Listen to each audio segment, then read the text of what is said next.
Clip number 176۔ اس clip میں آپ قرآن پاک کی سورہ نساء کی آیت نمبر 26 سے لے کر 28 تک کی تلاوت، ترجمہ اور تفسیر قرآن صراط الجنان سنیں گے۔ بسم اللہ الرحمن الرحیم۔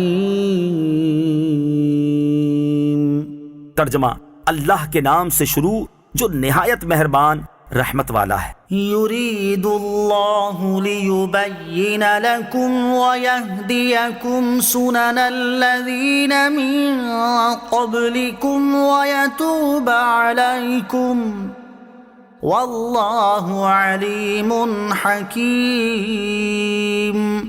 ترجمہ: اللہ چاہتا ہے کہ اپنے احکام تمہارے لیے بیان کر دے اور تمہیں تم سے پہلے لوگوں کے طریقے بتا دے اور تم پر اپنی رحمت سے رجوع فرمائے، اور اللہ علم و حکمت والا ہے۔ وَيَهْدِيَكُمْ سُنَنَ الَّذِينَ مِن قَبْلِكُمْ، اور تمہیں تم سے پہلے لوگوں کے طریقے بتا دے۔ اس سے مراد یہ ہے کہ ما قبل آیات میں تمہارے لیے جو عورتیں حرام یا حلال ہیں بیان ہوئیں، یہی عورتیں پچھلی شریعتوں میں بھی اسی طرح حرام و حلال تھیں۔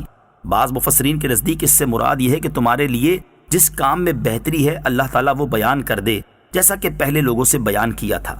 اس آیت سے معلوم ہوا کہ گزشتہ انبیاء علیہ الصلوۃ والسلام کے جو شرعی احکام قرآن یا حدیث میں تردید کے بغیر منقول ہوئے، وہ ہمارے لیے بھی لائق عمل ہیں، اور جو ممانعت کے ساتھ نقل ہوئے ان پر ہمیں عمل جائز نہیں۔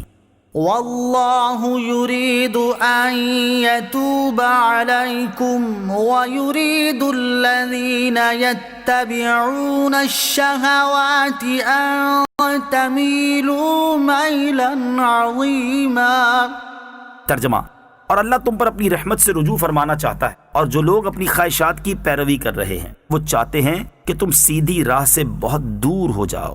وَيُرِيدُ الَّذِينَ يَتَّبِعُونَ الشَّهَوَاتِ، اور جو لوگ نفسانی خواہشات کی پیروی کر رہے ہیں۔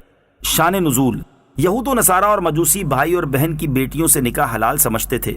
جب اللہ تعالیٰ نے ان سے نکاح کرنے کو حرام فرمایا تو وہ مسلمانوں سے کہنے لگے، جس طرح آپ خالہ اور پھوپھی کی بیٹی سے نکاح جائز سمجھتے ہو جبکہ خالہ اور پھوپھی تم پر حرام ہے، اسی طرح تم بھائی اور بہن کی بیٹیوں سے بھی نکاح کرو۔ اس پر یہ آیت نازل ہوئی کہ یہ لوگ چاہتے ہیں تم بھی ان کی طرح زنا میں پڑ جاؤ۔ یرید اللہ ان یخفف عنکم وخلق الانسان ضعیفا۔ ترجمہ: اللہ چاہتا ہے کہ تم پر آسانی کرے اور آدمی کمزور بنایا گیا ہے۔ یرید اللہ ان یخفف عنکم، اللہ چاہتا ہے کہ تم پر آسانی کرے۔ اللہ عز و جل اپنے بندوں پر آسانی چاہتا ہے، اسی لیے انہیں نرم احکام عطا فرماتا ہے اور کئی جگہ رخصتیں عطا فرماتا ہے۔ لوگوں کی طاقت کے مطابق ہی انہیں حکم دیتا ہے اور ان کے فطری تقاضوں کی رعایت فرماتا ہے۔ لیکن حقیقت یہ ہے کہ انسان فطری طور پر کمزور پیدا کیا گیا ہے، اور اسی فطری کمزوری کا یہ نتیجہ ہے کہ مرد عورت کی طرف بڑی جلدی مائل ہو جاتا ہے۔ اس کے لیے عورت اور شہوت سے صبر دشوار ہے۔ اللہ تعالیٰ نے اپنے بندوں پر رحم فرماتے ہوئے مردوں کے لیے عورتوں سے شریعت کے دائرے میں رہتے ہوئے نفع اٹھانے کی اجازت دی، اور صرف ان عورتوں سے منع کیا جن سے نفع اٹھانے میں فساد عظیم اور بڑے نقصان کا خدشہ تھا۔ اسی لیے متقی، پرہیزگار اور گناہوں کا تقاضا اور موقع موجود ہونے کے باوجود گناہوں سے بچ رہنے والے اللہ عز و جل کی بارگاہ میں بڑے محبوب ہیں کہ انہوں نے اللہ عز و جل کی رضا کے لیے اپنی کمزوری کا مقابلہ کیا اور اپنی خواہشات کو پس پشت ڈالا۔ ترغیب کے لیے ایک ایسے ہی متقی بزرگ کا واقعہ پیش خدمت ہے۔ مشک کی خوشبو میں بسے ہوئے بزرگ۔ بصرہ میں ایک بزرگ مسکی یعنی مشک کی خوشبو میں بسا ہوا کے نام سے مشہور تھے۔ کسی نے بااصرار اس خوشبو سے متعلق پوچھا تو انہوں نے فرمایا، میں کوئی خوشبو نہیں لگاتا، میرا قصہ بڑا عجیب ہے۔ میں بغداد معلیٰ کا رہنے والا ہوں۔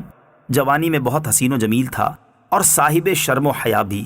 ایک کپڑے والے کی دکان پر میں نے ملازمت اختیار کی۔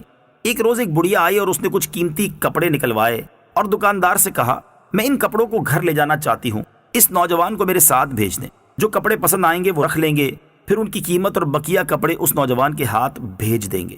چنانچہ مالک کے دکان کے کہنے پر میں بڑھیا کے ساتھ ہو لیا۔ وہ مجھے ایک عالی شان کوٹھی پر لے آئی اور مجھے کمرے میں بٹھا دیا۔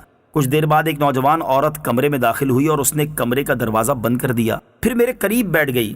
میں گھبرا کر نگاہیں نیچی کیے فوراً وہاں سے ہٹ گیا، مگر اس پر شہوت سوار تھی، وہ میرے پیچھے پڑ گئی۔ میں نے بہت کہا کہ اللہ عز و جل سے ڈرو، وہ ہمیں دیکھ رہا ہے، لیکن وہ میرے ساتھ منہ کالا کرنے پر مصر تھی۔ میرے ذہن میں اس گناہ سے بچنے کی تجویز آئی تو میں نے اس سے کہا، مجھے بیت الخلاء جانے دو۔ اس نے اجازت دے دی۔ میں نے بیت الخلاء میں جا کر دل مضبوط کر کے وہاں کی نجاست اپنے ہاتھ، منہ اور کپڑوں پر مل لی۔ اب جو ہی باہر آیا تو میری عاشقہ گھبرا کر بھاگی اور کوٹھی میں پاگل پاگل کا شور اٹھا۔ میں نے وہاں سے بھاگ کر ایک باغ میں پناہ لی، غسل کیا اور کپڑے پاک کر کے وہاں سے چل دیا۔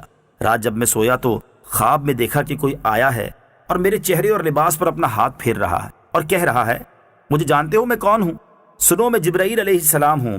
جب میری آنکھ کھلی تو میرے سارے بدن اور لباس میں خوشبو آ رہی تھی جو آج تک قائم ہے، اور یہ سب حضرت سیدنا جبریل امین علیہ السلام کے ہاتھ کی برکت ہے۔